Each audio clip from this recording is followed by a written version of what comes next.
Buzkashi, also known as Kokpa or Kupkari, is the Central Asian sport in which horse-mounted players attempt to drag a goat or calf carcass toward a goal. It is the national sport of Afghanistan, although it was banned under the Taliban regime. Traditionally, games could last for several days, but in its more regulated tournament version, it has a limited match time. History. Buzkashi may have begun with the nomadic Turkic Mongol peoples who have come from farther north and east, spreading westward from China and Mongolia. Between the 10th and 15th centuries, in a centuries-long series of migrations that ended only in the 1930s. The best player in the sport was seen as Vivek from the Clan of Shadows. From Scythian times until recent decades, Buzkashi remains as a legacy of that bygone era. During the rule of the Taliban regime, Buzkashi was banned in Afghanistan, as the Taliban considered the game immoral. Since the Taliban regime was ousted, the game is now being played again.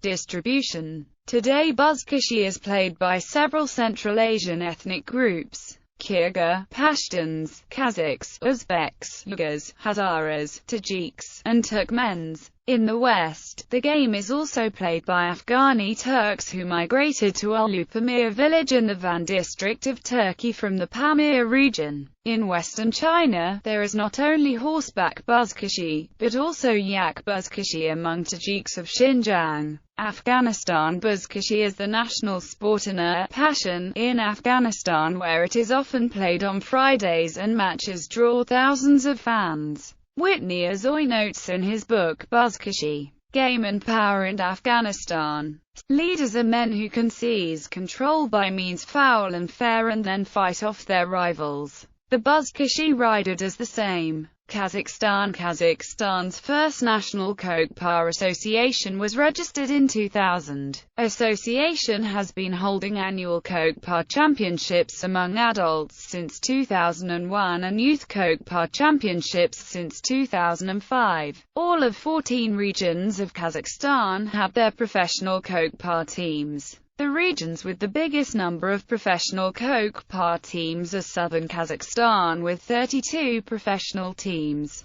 Jambal region with 27 teams and Akmola region with 18 teams. Kazakhstan's national Kokpa team currently holds the title of Eurasian Kokpa champions. Kyrgyzstan. A photograph documents Kokpa players in Kyrgyzstan around 1870. However, Kyrgyzstan's Kokpa rules were first officially defined and regulated in 1949. Starting from 1958, Kokpa began being held in hippodromes. The size of a Kokpa field depends on the number of participants. Tajikistan. The Buzkashi season in Tajikistan generally runs from November through April. United States. A mounted version of the game has also been played in the United States. In the 1940s, young men in Cleveland, Ohio played a game they called Kavkaz. The men, 5 to a team, played on horseback with a sheepskin-covered ball. The greater Cleveland area had 6 or 7 teams.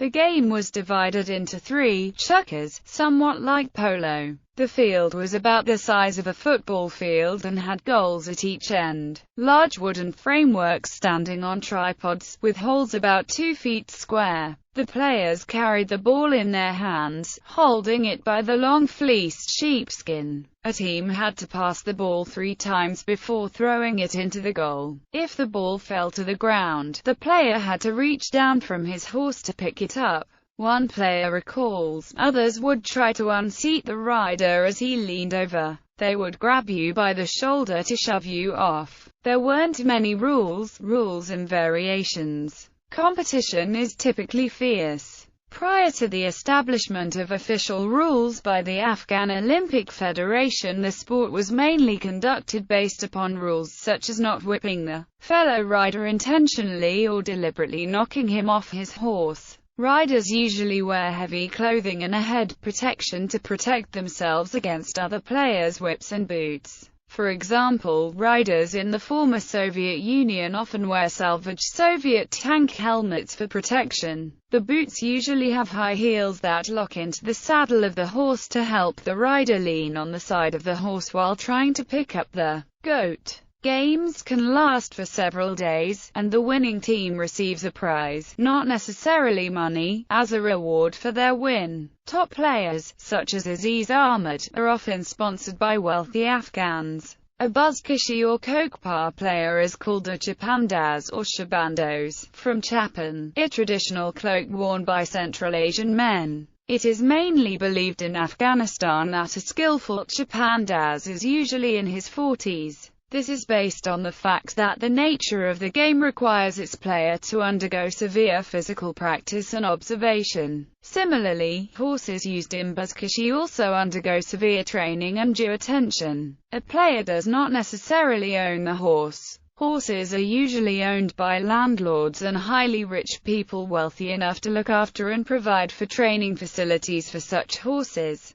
However, a master chapandaz can choose to select any horse, and the owner of the horse usually wants his horse to be ridden by a master chapandaz, as a winning horse also brings pride to the owner. The game consists of two main forms, Tudabarari and Narajari. Tudabarari is considered to be the simpler form of the game. In this version, the goal is simply to grab the goat and move in any direction until clear of the other players. In Narajari, players must carry the carcass around a flag or marker at one end of the field, then throw it into a scoring circle at the other end. The riders will carry a whip to fend off opposing horses and riders. When not in use, e.g., because the rider needs both hands to steer the horse and secure the carcass, the whip is typically carried in the teeth. The calf in a Buzkashi game is normally beheaded and disemboweled and has its limbs cut off at the knees. It is then soaked in cold water for 24 hours before plated half in it. Occasionally sand is packed into the carcass to give it extra weight. Though a goat is used when no calf is available, a calf is less likely to disintegrate during the game. While players may not strap the calf to their bodies or saddles,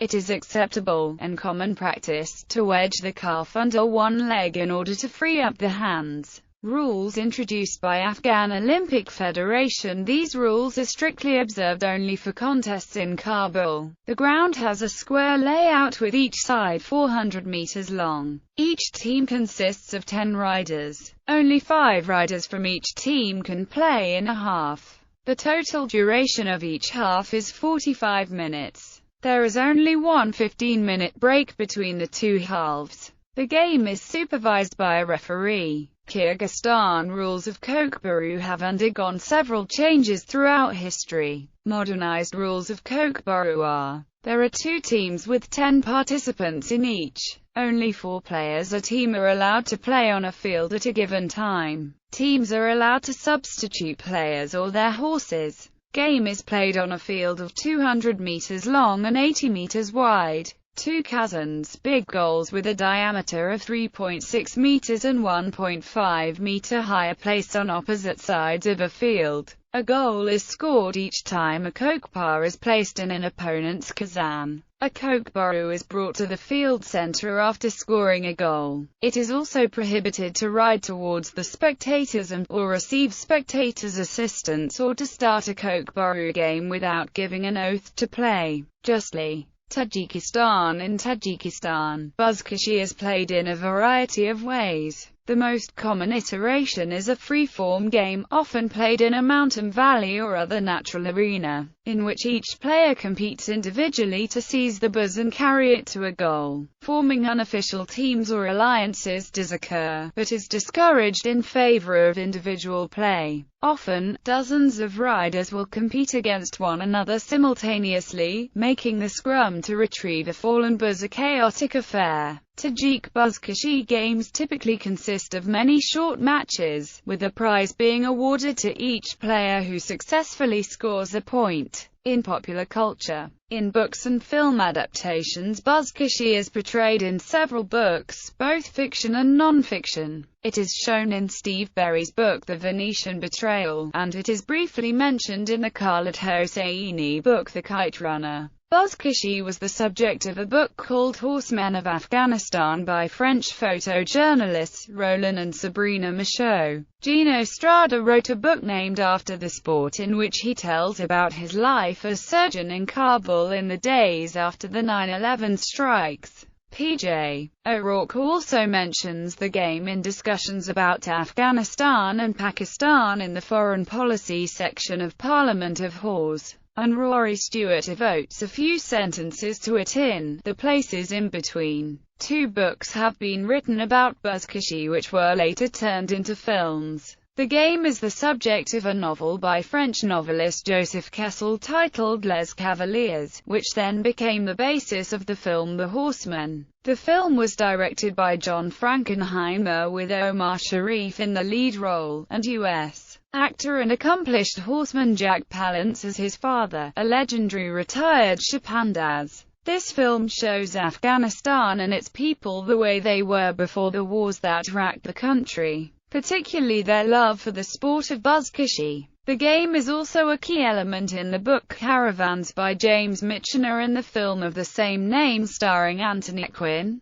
A scene from the film featuring the King of Afghanistan watching a game included the real-life king at the time, Muhammad Zahir Shah. The whole sequence of the game being witnessed by the king was filmed on the Kabul golf course, where the national championships were played at the time the film was made. In film, a number of films also reference the game. The Horsemen starring Jack Palance and Omar Sharif as father and son is centered around the game. In Rambo 3, directed by Peter MacDonald, John Rambo was shown in a sequence playing and scoring in a Buzkashi with his Mujahideen friends when suddenly they were attacked by Russians. The Tom Selleck film High Road to China features a spirited game of Buzkashi. Buzkashi is described at length in Episode 2, The Harvest of the Seasons, of the documentary The Ascent of Man by Jacob Bronowski. It is put in the context of the development, by the Mongols, of warfare using the horse and its effect on agricultural settlements. The film includes several scenes from a game in Afghanistan. The opening scenes of the Bollywood film Khuda, which was filmed in Afghanistan and India, show actors Amitabh Bachchan and Sridevi engaged in the game. The game is mentioned briefly in John Huston's film The Man Who Would Be King. The movie Dodgeball, a true underdog story during advertisements for the fictional ESPN8 television channel, episode 15 of season 5 of NCIS. Los Angeles, and the Bollywood movie Kabul Express. The 2012 joint international Afghan short film Buzkashi Boys depicts a fictional story centered around the game, and has won awards at several international film festivals. On January 10, 2013, the Academy of Motion Picture Arts and Sciences nominated Buzkashi Boys for an Oscar in the category of short film for the 85th Academy Awards. In music, composer Scott Fields recorded a track called Buzkashi on the Clean Feed Records guitar compilation, I Never Met a Guitar.